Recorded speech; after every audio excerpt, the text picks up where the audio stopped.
Hello guys, welcome to our channel, and in this video I'm going to show you how to stop WhatsApp saving photos to gallery. First, you have to click on three dot button at the top right corner.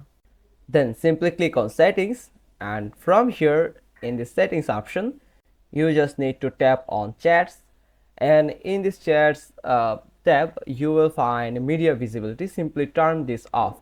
If you toggle on, simply click on it and then toggle off this option. Now go to storage and data.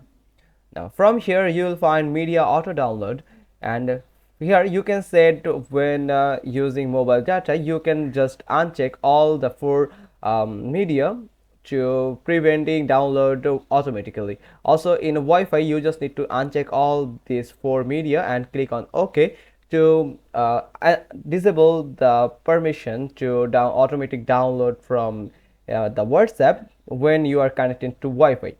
After unchecking these four media from auto download option, your WhatsApp won't able to download the media or the photos to your device or save this photo to your device automatically.